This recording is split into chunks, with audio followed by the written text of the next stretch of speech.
Hello, friends. Today, my topic of discussion is moral collapse of the global watchdogs in Safe Area Gorazde. Safe Area Gorazde is comic novel, a graphic novel written by Joe Sacco. It was published in the year 2000. Let's start. Safe Area Gorazde by Joe Sacco is comic book published in 2000. It is a work of journalism on the Bosnian War. Sacco has a negative view of the UN and the international community as a whole. When Bosnians suffered in the 1990s, while the rest of the world watched, it was truly tragic.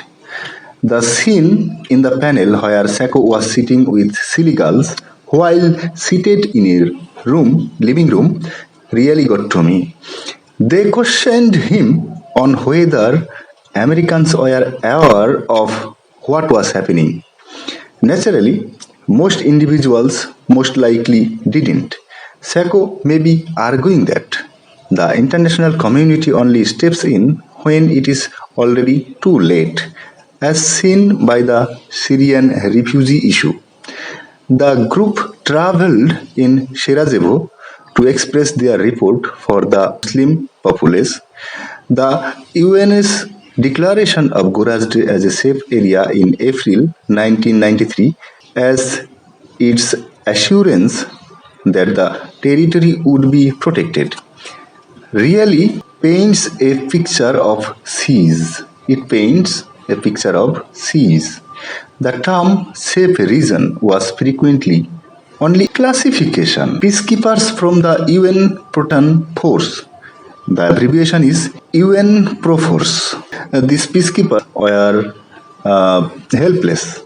After the safe zone was established, children were slain in the town. In a letter to UNO Secretary General Boutros Ghali, in his letter to Boutros Ghali, Bosnian President Izetbegovic stated, "The so-called safe area has become the most unsafe place in the world. Neither you nor your personnel have done anything to use the mandate of all those resolutions to protect the people of Gorazde or the credibility of the United Nations." In December 1994, Izetbegovic took part in the Conference for Security and Cooperation in Europe.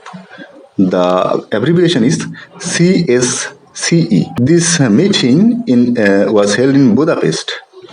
The conference refused to even release a statement about the most recent atrocities committed by the Bosnian Serbs. Other international institutions like NATO, the European Union, and the United Nations are unable to make any significant progress toward achieving peace. In order to prevent the supplies and the reinforcement, Serbs ringed the objective. Fearing death from bombardment, people gathered water from Drina River in the darkness of the night. The Dutch soldiers were not especially instructed to defend the civilians. Rather, they were merely to respond if they were fired at. By the end of April 1994, UNO talks had settled on a Bosnian Serb military pullback for the following year before launching another assault. People in Sarajevo suffered from crimes against human rights such as famine, rape, and execution. The siege tests the assailants' humanity as well as the victims' freedom of opinion and personal identity. The international community's assurance of safety and peace only add to their anguish. The parcels were thrown into the Drina River by the West under the pretext of aid. The blue card that UNO distributed presented its power over life and objectification of the participants. Under the powerful, the enclaves resemble colonies. No refugee was allowed to enter Serb dominated areas, and Bosniak refugees were driven from their homes. Villagers were swapping their product and other items for what residents of the flat had. We learned that there is no such thing as peace in the third chapter of this book entitled Peace. Women continued to worry about raising kids in this place. The peace accord makes fun of their sacrifice. Even though the people share the same environment and neighborhood, they despise and even disregard one another while seeming to be friends and neighbors. Edin is a character in this novel. Edin can still picture the era of brotherhood, but homelessness and homesickness are pervasive. In the part titled The First Attack, in this part, First Attack, Edin says, then one of those people informed me just who had burned down my house. It was Dido, our neighbor, who is 3 years my junior. Echo and his brother Miro are another. Football was a game we used to play together. Many people expressed their willingness to come back despite the lack of employment opportunities. Hundreds of displaced Bosnians have set up tents in order to wait for permission to recover their houses. They are mostly situated along the inter-entity boundary line IEBL, which separates Goražde from its former neighbor Kopači. Piani said that 25% of people do not have access to water. They are mostly elderly and retired. A pension of between 60 and 70 km is received by certain persons. Moving food and supplies may be quite difficult during the winter, and some families find them on their own.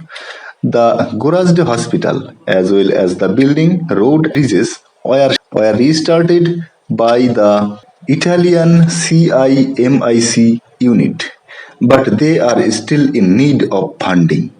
Unfortunately, for the time being, there are no returns. To find refuge, they made a dangerous trek journey to Greyback. It is a sort of migration to Greyback and an exodus in futile in search of promised land. Edin speaks the truth in the scene title. The title of the scene is Boots. Here, Edin says, everything is for nothing. We paid nothing. We are killed for nothing. Life is worth nothing. An elderly guy by the name of Razim recounts a ethnic raid in the town in 1992 with the intention of ethnically purging it. Here we get the conception of ethnic cleansing. Razim witnessed how they executed their victims by slitting their necks, how kids were slain before their parents, and how the Serbs broke into his apartment. Razim makes an attempt to get assistance at the Red Cross camp across the street at night. Razim wades into a deep pool of blood halfway across. Razim makes it aboard a Red Cross convoy, leaving the region after great struggle. And Razim reports that our only hope was the support of the world. We had expected that for months and years. We thought they would stop it, but they didn't do anything. Safe Area Gorazde is reminiscent of Half of a Yellow Sun, published in 2006, written by Samamunda Ngozi